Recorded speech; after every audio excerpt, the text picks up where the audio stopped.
श्री स्वामी समर्थ. जय जय श्री स्वामी समर्थ. भक्तांनो, स्वामी चिंतन या चॅनलवर तुमचे स्वागत आहे.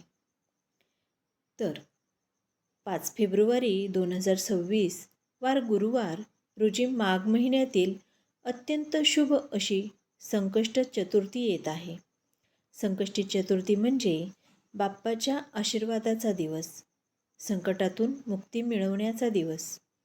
आजच्या या व्हिडिओमध्ये आपण अशा एका गुप्त आणि प्रभावी उपायाबद्दल जाणून घेणार आहोत, जो तुम्ही यापूर्वी कधीही ऐकला नसेल.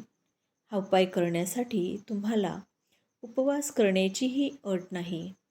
फक्त जास्वंदाचे एक पान तुमच्या आयुष्यातील सर्व अडथळे दूर करू शकते. चला तर मग जाणून घेऊया या विशेष तिथीचे महत्त्व आणि तो शक्तिशाली उपाय. संकष्टी चतुर्थी ही भगवान श्री गणेशाला समर्पित आहे. शास्त्रानुसार या दिवशी गणेश तत्व पृथ्वीवर इतर दिवसांच्या तुलनेत 1000 पटीने अधिक सक्रिय असते. 5 फेब्रुवारी 2026 रोजी चंद्रोदयाची वेळ रात्री 9:43 आहे. लक्षात ठेवा, संकष्टीचे पूर्ण फळ मिळवण्यासाठी चंद्रोदयानंतरच उपास सोडावा. हा उपाय गुरुवारी सकाळी किंवा संध्याकाळी प्रदोष काळात केल्यास अत्यंत लाभदायी ठरतो. यासाठी लागणारे साहित्य आपण पुढील प्रमाणे पाहूयात. तर भक्तांनो, यासाठी लागणारे पहिले साहित्य आहे ते म्हणजे गणपती बाप्पाचे आवडते असे लाल जास्वंदाच्या झाडाचे एक ताजे पान, थोडं कुंकू, पांढरे तीळ आणि 21 दुर्वा. आपल्याला तर ही पूजा करायची कशी आहे त्याच्यासाठी कृती पाहूया. सकाळी स्नान करताना पाण्यात चिमूटभर हळद टाकून स्नान करावे. त्यानंतर देवघरात बाप्पाची पूजा करावी. पानावर काय लिहावे?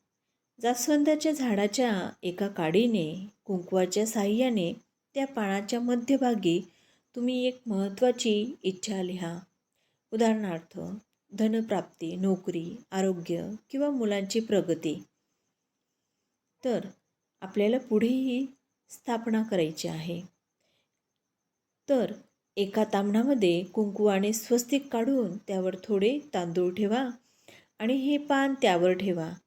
पानाचा देठ बाप्पाच्या चरणांकडे असावा. तीळ अर्पण विधी. आता 21 पांढरे तीळ घ्यावे. प्रत्येक वेळी ओम गणपते नमः हा मंत्र म्हणत एक एक तीळ त्या पानावर अर्पण करा. विसर्जन. हे पान दिवसभर देवघरात राहू द्या. संध्याकाळी हे पान, त्यातील तीळ आणि दुर्वा एक लाल धाग्याने बांधून गणपतीच्या मंदिरात अर्पण करा किंवा वाहत्या पाण्यात विसर्जित केले तरीही चालेल. अभिषेक करताना किंवा अभिषेकात वापरा हे खास साहित्य. बाप्पाला अभिषेक करताना पाण्यात थोडे पांढरे तीळ टाका. पांढरे तीळ टाकल्यामुळे पितृदोष शांत होतो आणि घरातील कलह दूर होतात. तुम्ही रिटर्न येताना किंवा परत येताना रिकाम्या हाताने येऊ नका. या दिवशी घरात येताना शक्य असल्यास गणपतीसाठी एखादे लाल फूल किंवा दुर्वांची जोडी घेऊनच या. जास्वंदाचे लाल फूल आणि दुर्वांची जोडी गणपतीला अतिशय प्रिय आहे. तर बाप्पा खुश होण्यासाठी आपण आजच्या दिवशी तरी निदान लाल फूल आणि दुर्वांची जोडी घेऊन येऊ शकतो.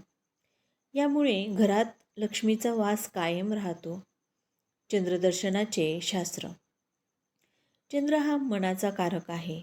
ज्यांना मानसिक ताण किंवा डिप्रेशनचा त्रास आहे त्यांनी या दिवशी चंद्राला दूध अर्पण करावे. तर या दिवशी आपण कोणत्या कोणत्या गोष्टी करू नयेत. संकष्टीच्या दिवशी घरात कोणाशीही वाद घालू नका. मांसाहार आणि मद्यपान पूर्णपणे टाळावेत. महिलांनी मासिक धर्मात हा उपाय करू नये. त्यांनी केवळ मानसिक नामस्मरण करावे. मारुती आणि गणपतीचा योग या संकष्टी चतुर्थी गुरुवारी येत आहे. गुरुवार हा गुरुग्रहाचा आणि भगवान विष्णूंचा वार आहे. त्यामुळे या दिवशी पिवळ्या वस्तूंचे दान करावे. तसेच पूजा करतेवेळी किंवा पिवळे वस्त्र धारण केल्यास अतिशय उत्तम. या दिवशी पिवळ्या वस्तूंचे दान करणे अतिशय शुभ मानले जाते. उदाहरणार्थ हरभरा डाळ किंवा केळी. तुमच्या कुंडलीतील गुरुग्रह प्रबळ करते, ज्यामुळे भाग्योदय लवकर होतो. आपल्या आयुष्यातील अडचणी कमी होतात आणि ज्या मार्गापर्यंत आपल्याला पोहोचायचा आहे तो मार्ग सुखकर होतो. मित्रांनो, बाप्पा हा विघ्नहर्ता आहे. श्रद्धेने केलेला हा छोटासा उपाय तुमच्या आयुष्यात मोठे सकारात्मक बदल घडवून आणू शकतो. ही माहिती तुम्हाला कशी वाटली आहे? तसेच कमेंटमध्ये गणपती बाप्पा मोरया लिहायला विसरू नका.